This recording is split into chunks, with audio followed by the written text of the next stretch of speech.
Hello बच्चों, welcome to थॉटस्पॉट academy. मैं हूं शिवी शर्मा और आज हम लोग क्लास 10 का chapter 3 linear equations in two variables को कंटिन्यू करेंगे। आज की क्लास में बेसिकली हम दो मेथड्स पे कंसंट्रेट करेंगे, एक तो क्रॉस मल्टीप्लिकेशन मेथड और दूसरा है equations reducible to linear equations in two variables. ठीक है बेटा, तो सबसे पहले क्रॉस मल्टीप्लिकेशन मेथड में क्या है, चलो स्टार्ट करते हैं। देखो, linear equation in two variable, इसकी जनरल फॉर्म क्या होती है? a1x plus b1y plus c1 is equals to 0 और second equation a2x plus b2y plus c2 is equals to 0। ये एक ऐसा मेथड है, इवन दोनों ही ऐसे मेथड है जिसमें स्टूडेंट्स बचने की कोशिश करते हैं, इस मेथड को यूज करने से बचने की बहुत कोशिश करते हैं। तो बेटा रटने की तो कोई जरूरत नहीं है, फॉर्मूला रटोगे कभी याद नहीं होगा, कभी समझ में नहीं आएगा, एक बार रट लोगे दूसरी बार भूल जाओगे, इसलिए रटना तो बिल्कुल भी नहीं है। ठीक है, अब देखो बताती हूँ याद कैसे रखना है। सबसे पहले तो इस मेथड में दोनों वेरिएबल और कांस्टेंट को हम 1 से रखेंगे। ठीक है, तो दोनों वेरिएबल्स रखो x y और यहाँ पे 1। ठीक है, अब देखो इसमें ट्रिक क्या होती है कि जब मैं x, अब बेटा इसमें कोफिशिएंट्स रखेंगे, यहाँ पे x और y के कोफिशिएंट्स को कैसे, कि सबसे पहले तो कोफिशिएंट्स क्या है, a1 b1 और constant c1, a2 b2 and constant c2। जब मैं x के वेरिएबल के नीचे उसके कोफिशिएंट्स, बाकी के कोफिशिएंट्स लिखूं, कैसे लिखूंगी, x के कोफिशिएंट्स को ढक लो। ठीक है, क्या बचा, b1 c1 b2 c2। Okay, मतलब जिसका जो वेरिएबल ले रहे हो उससे आगे बढ़ जाओ। ठीक है, अब यहाँ पे क्या आएगा, यहाँ पे लिखो b1 c1 b2 c2। Okay, अब मैं y पे आती हूँ, वेरिएबल y है तो इसको पूरे को ढक लो। क्या रहा, c1 और उसके नेक्स्ट क्या है, a1, फिर c2 a2। ओके, अब c1 अब यहाँ पे कांस्टेंट पे आए, 1 के नीचे क्या लिखेंगे बेटा, आगे बढ़ जाओ, क्या आ गया, a1 b1 a2 b2। अब इसको क्रॉस मल्टीप्लिकेशन मेथड क्यों बोलते हैं, देखो यहाँ पे हम क्या करेंगे, यहाँ पे हम कोफिशिएंट्स और कांस्टेंट्स की मल्टीप्लाई, क्रॉस मल्टीप्लाई करेंगे, लेकिन एक ऑर्डर में। ऑर्डर कैसे रहेगा, b1 एरो लगा के याद रखना, ऊपर से पहले नीचे। ठीक है, ऊपर से नीचे, फिर यहां से नीचे से ऊपर, क्रॉस ऐसे। ठीक है, इसका मतलब क्या हो गया, इसको मैं यही लिख देती हूँ x अपॉन, क्या आ गया बेटा, सबसे पहले मैंने क्या किया, b1 c2 minus b2 c1। देखो ऐसे जा रहे हैं बस, क्रॉस मल्टीप्लीकेशन। ठीक है, इज इक्वल्स टू, तीनों को हम क्या करेंगे बेटा, x को y को और ये 1 जो है इसको कंपेयर करेंगे। ठीक है, इनके रेशियोज को, तो क्या करेंगे y अपॉन, अब देखो ये क्रॉस मल्टीप्लाई तो c1 a2 फिर minus c2 a1 is equals to 1 upon, यहां पे भी क्रॉस मल्टीप्लाई करो, a1 b2 minus b1 a2 b1। ठीक है, a2 b1। ठीक है, अब इसके बाद जब हमारे पास ये वैल्यूज, हम जब इन कांस्टेंट्स को और कोफिशिएंट्स को मल्टीप्लाई कर देंगे, तो इसके बाद हम पहले वेरिएबल x को 1 के इक्वल रखेंगे, तो x की हमें वैल्यू मिल जाएगी। फिर वेरिएबल y के रेशियो को इसको 1 के इक्वल, इसके इक्वल रखेंगे। ठीक है, 1 upon a1 b2 minus a2 b1 के, तो हमें y की वैल्यू मिल जाएगी। तो ये तो है फॉर्मूला। ठीक है, ये आपको रटना नहीं है, ये सिर्फ समझना है। इसको कहां तक रटोगे, b1 c2 c1 b2, इसी में कंफ्यूज हो जाओगे, इसलिए रटना नहीं है। अब क्वेश्चंस करते हैं, क्वेश्चन से आपको और अच्छे से क्लियर हो जाएगा। ओके,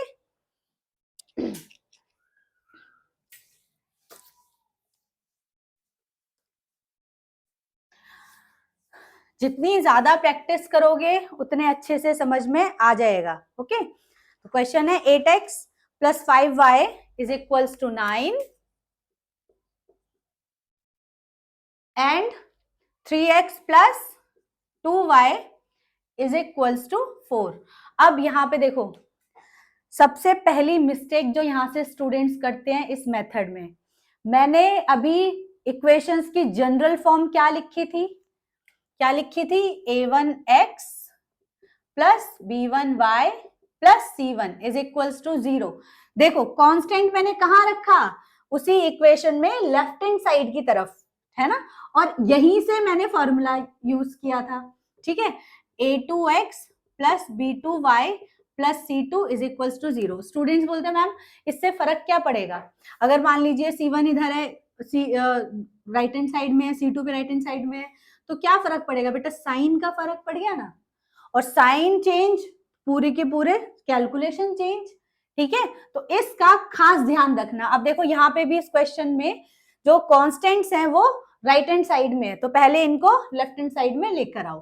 तो क्या हो जाएगी बेटा? ये फर्स्ट इक्वेशन है, ये सेकेंड इक्वेशन है, तो मैं फर्स्ट को कर रही हूँ 8x plus 5y minus 9 is equals to 0 and 3x plus 2y minus 4 is equals to 0. Now we have constants and coefficients. ठीक है, तो एग्जैक्ट वैल्यू a1 क्या हो गई बेटा? a1 हो गया 8, b1 हो गया 5 एंड c1 इज माइनस 9। ठीक है, अगर आप इसको ऐसे ही रहने देते तो आप क्या लिखते? आप प्लस 9 लिख देते, फिर आपकी कैलकुलेशन मिस्टेक हो जाती है ना।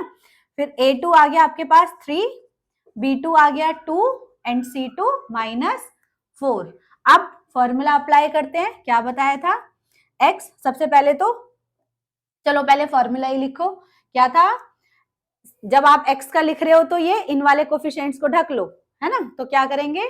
b1 c1 b2 c2, फिर y, ठीक है, y के रखो, y के क्या आ जाएंगे? इसको ढक लो, -9 3, ठीक है, और -4 -9 8 -4 और 3 और फिर 1, तो 1 के लिए यानी कि कांस्टेंट को ढक लो। क्या आ जाएगा बेटा?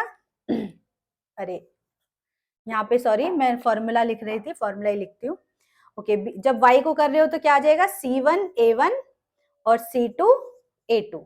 ठीक है, जब कांस्टेंट लिख रहे हैं तो a1 b1 a2 b2। Now cross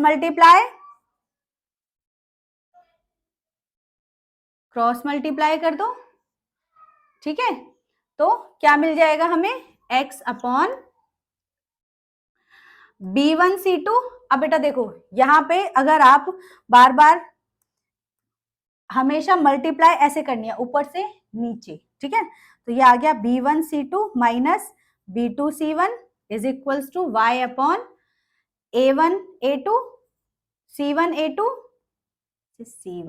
c1 a2 minus c2 a1 is equals to 1 upon a1 b2 minus a2 b1। ठीक है, अब वैल्यूज आप यहाँ पे डायरेक्ट पुट कर सकते हो। चलो पुट करो, तो क्या आ गया? x अपॉन क्या है? b1 c2 कितना है? 5 इंटू -4, बीच में साइन किसका है? माइनस का। ठीक है, देन b2 c1, तो b2 2 इंटू c1 इज -9। ठीक है, नाउ y, तो y अपॉन c1 a2, तो c1 a2 यानी कि -9 इंटू 3 माइनस c2 a1, तो -4 इंटू 8। ठीक है, -4 into 8 is equals to 1 upon a1 b2 8 into 2 minus 3 into 5।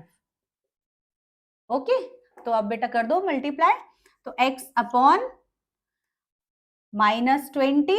अब देखो यहां से गड़बड़, यहां से ज्यादातर गड़बड़ यहां होती है। ये ऑलरेडी माइनस का साइन है, ये -18 आ गया, तो -18 ये। ठीक है, यहाँ पे बच्चे क्या करते हैं? ज्यादातर यहां से इस साइन को गड़बड़ कर देते हैं। ओके, तो यहां खास ध्यान रखना, -27 और -32। Okay, is equals to 1 upon 16 -15। तो ये क्या हो गया? x upon -20 plus 18। ठीक है, minus minus plus, y upon -27 plus 32 और इक्वल्स टू 1 अपॉन 16 -15 1।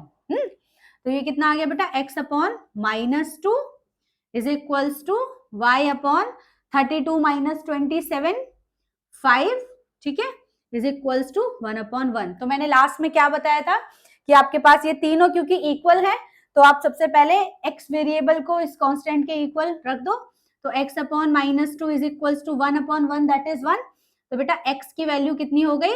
-2। ऐसे ही y की वैल्यू निकालेंगे कैसे? y upon 5 is equals to 1। तो y is 5 into 1, that is 5, ठीक है। तो हमारे पास दोनों वेरिएबल्स यानी कि x और y के सोल्यूशन आ गए। कौन सा मेथड लगाया? क्रॉस मल्टीप्लीकेशन मेथड, ठीक है। तो बेटा रटना नहीं है, वीडियो को पॉज करके सोल्यूशन नोट करो।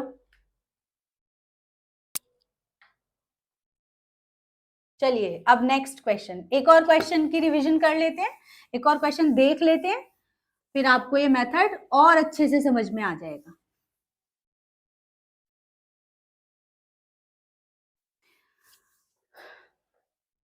Okay, x plus Y is equals to 5 and 2x minus 3y is equals to 4। तो सबसे पहले क्या करेंगे? कॉन्स्टेंट्स को लेफ्ट हैंड साइड में लेकर आएंगे, है ना।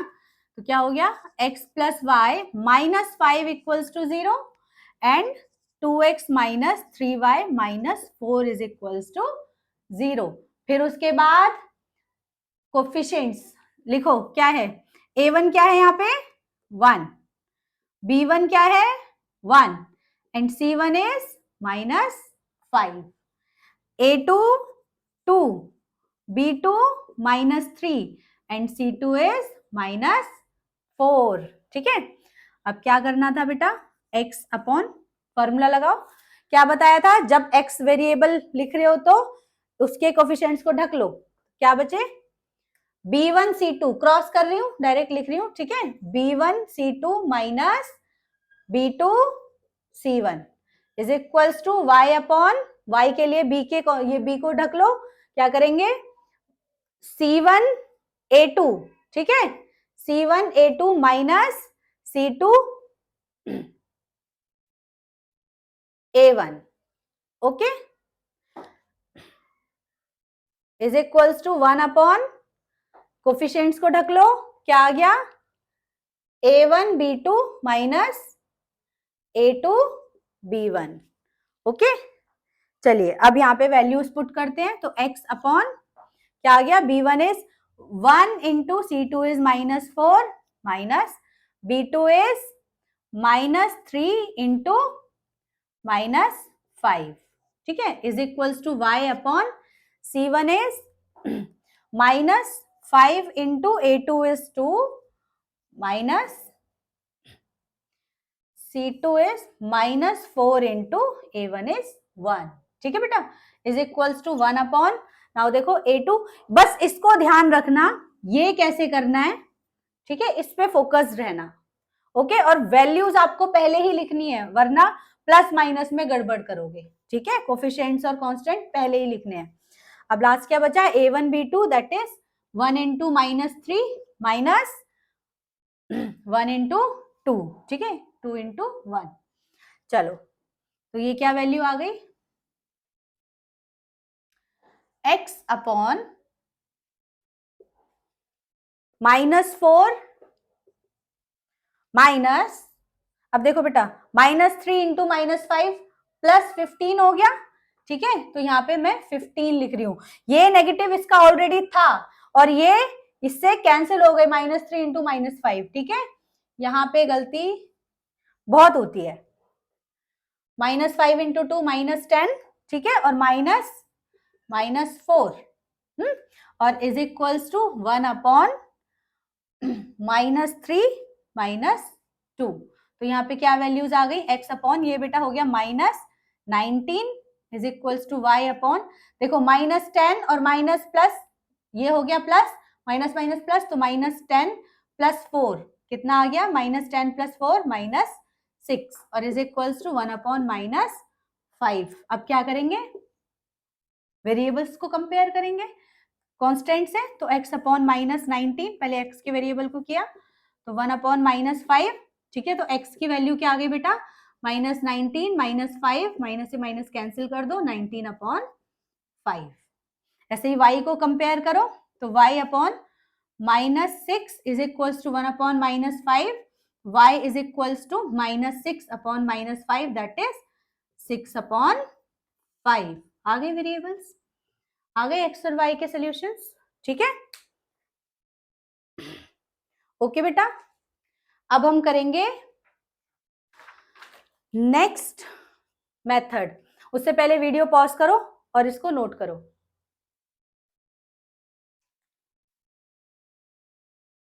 ओके चलिए, अब आते हैं बेटा नेक्स्ट मेथड पे। नेक्स्ट मेथड क्या है, equations reducible to a pair of linear equations in 2 variables.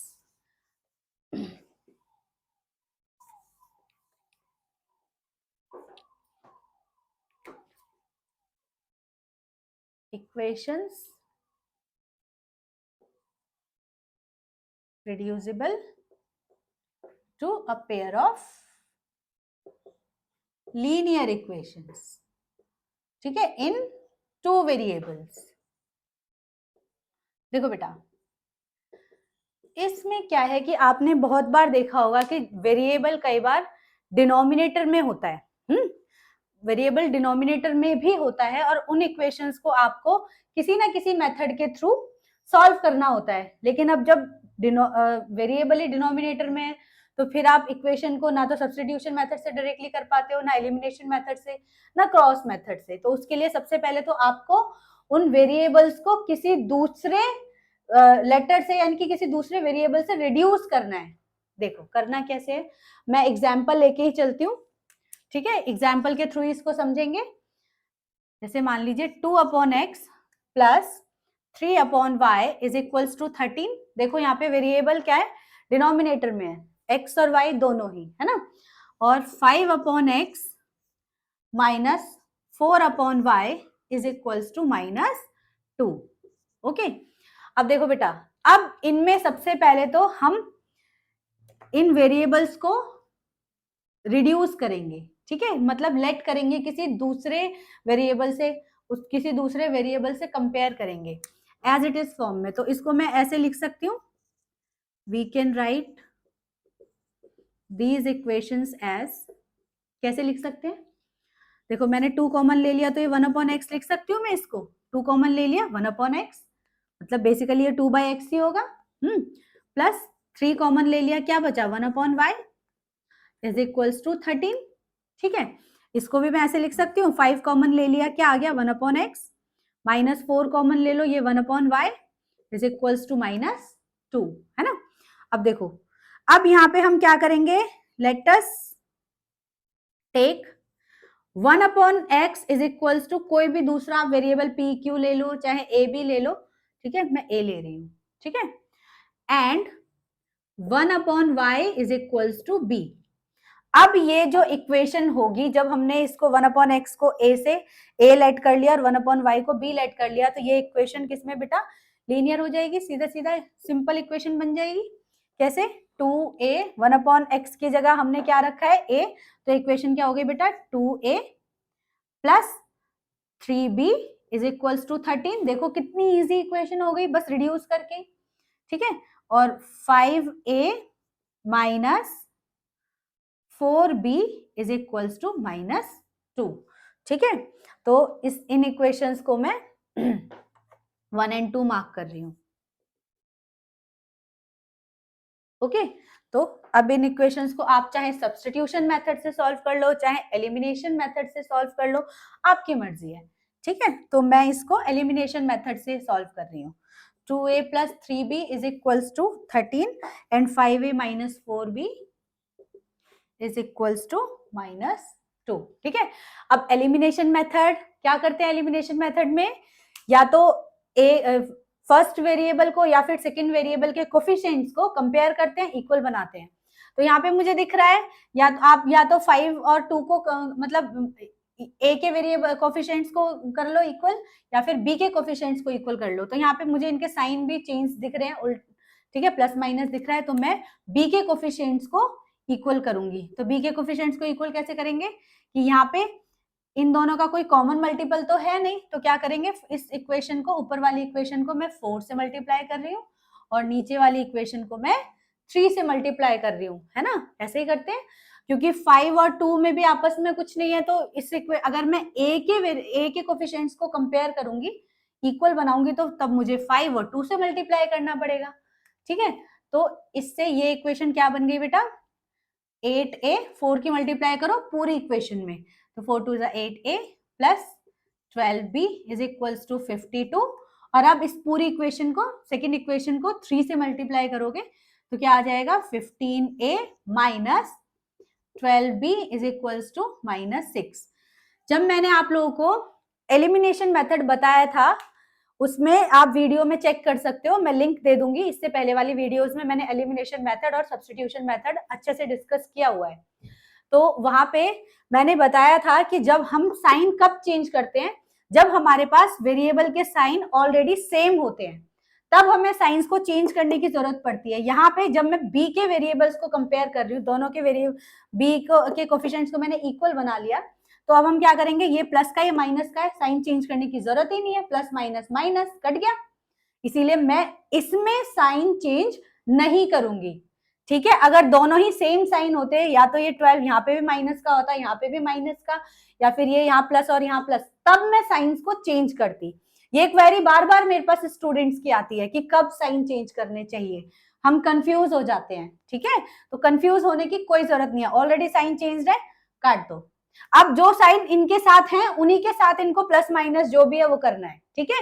जैसे कि ये 8a प्लस 15 है, ऐड कर दो, कितना आ गया, 23a इज इक्वल्स टू, ये क्या हो गया बेटा, देखो plus 52 minus 6 plus minus minus, ठीक है, तो 52 माइनस 6 कर दो, ठीक है, कितना आ गया, 46। ओके, तो a कितना आ गया बेटा, 46 अपॉन 23 दैट इज 2। तो a की वैल्यू आ गई आपके पास 2।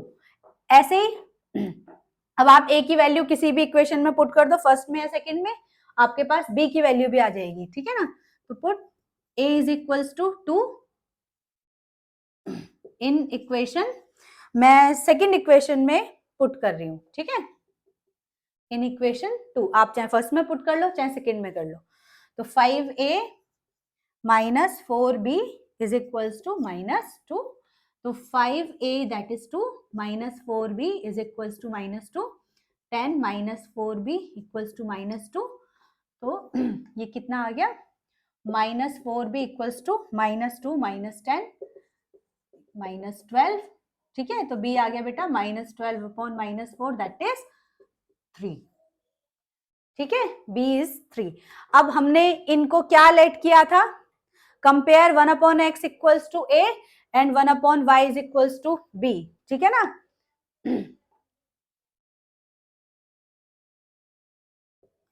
x equals to a and 1 upon y is equals to b। तो 1 upon x is equals to a कितना है बेटा, 2, ठीक है। तो x की वैल्यू कितनी आ गई, 1/2, ठीक है। और y कितना था बेटा, 1 upon y is equals to y equals to b, b की वैल्यू आ गई 3, तो y इज 1 अपॉन 3। तो आ गए हमारे पास वेरिएबल्स के solution, x is 1/2 and y is 1/3। अच्छा, बहुत सारे स्टूडेंट ना यहाँ पे भी एक छोटी सी मिस्टेक कर देते हैं, ये 1 अपॉन x दिख रहा है, इसको डायरेक्ट 2 लिख देते हैं। ये बेटा क्रॉस मल्टीप्लाई होती है, बहुत कॉमन सी बात है, इसको इग्नोर कर देते हैं, इसीलिए डायरेक्ट यहाँ पे आंसर लिख के गलत लिख देते हैं, इतनी मेहनत फाइनली इसको खराब कर देते हैं यहाँ पे आके।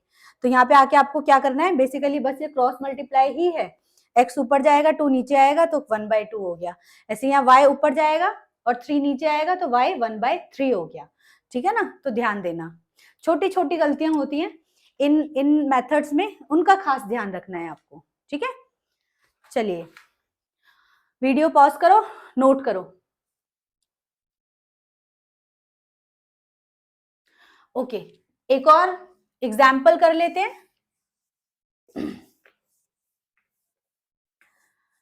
ठीक है, एक और एग्जाम्पल करते हैं, अच्छे से क्लियर हो जाएगा ये मेथड भी।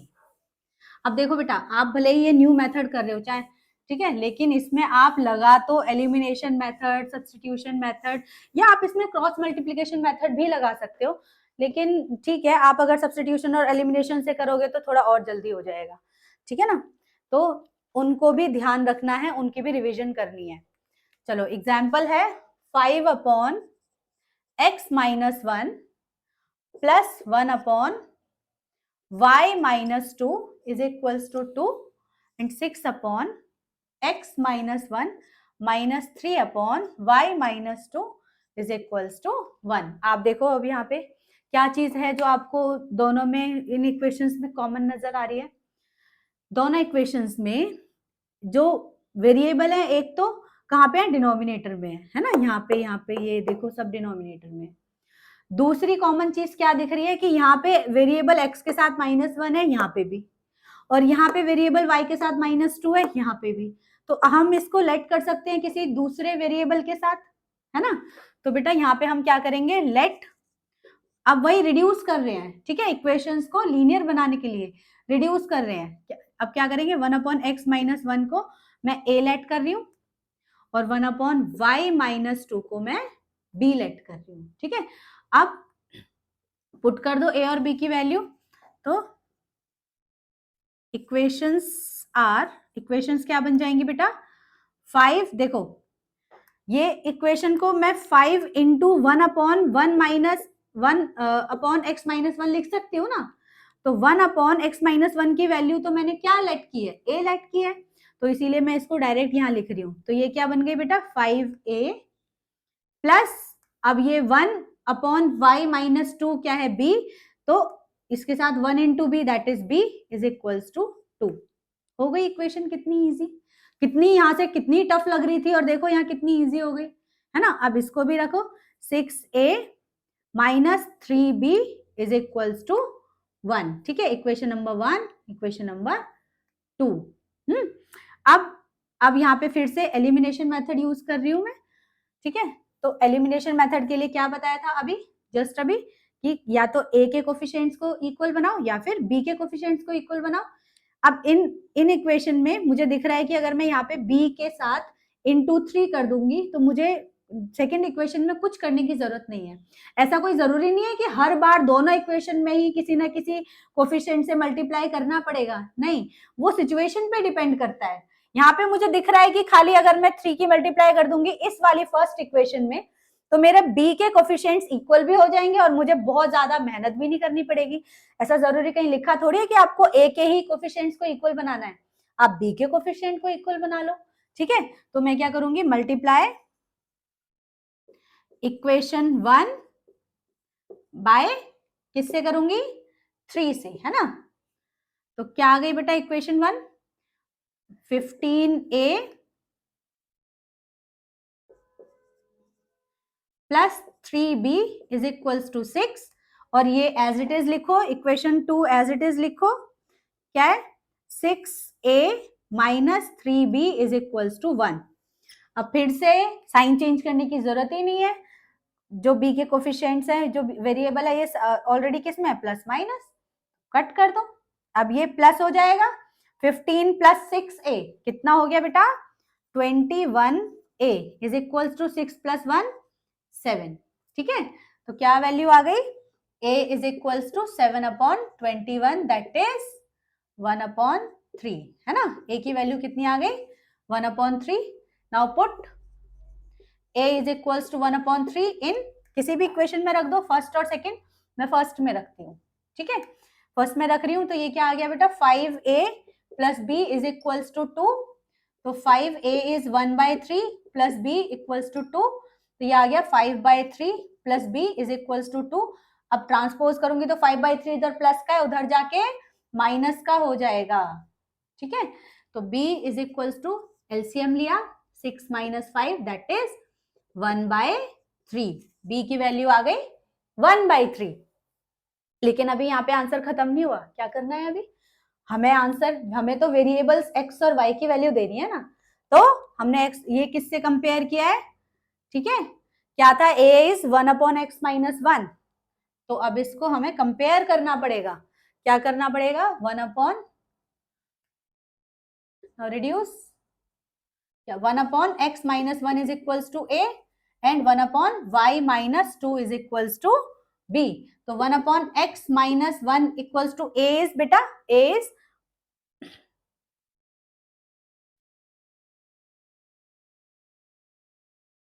1/3। तो वन कितना, देखो 1/1 दोनों है, तो मैं इसको x-1 इज इक्वल्स टू 3 लिख सकती हूँ। क्रॉस मल्टीप्लाई करके ही आया है ये, क्रॉस मल्टीप्लाई करेंगे तो x-1 इंटू 1 x-1 ही रहेगा, इज इक्वल्स टू 3 इंटू 1 3 ही रहेगा। मोस्टली स्टूडेंट्स यहाँ पे भी एक गड़बड़ करते हैं।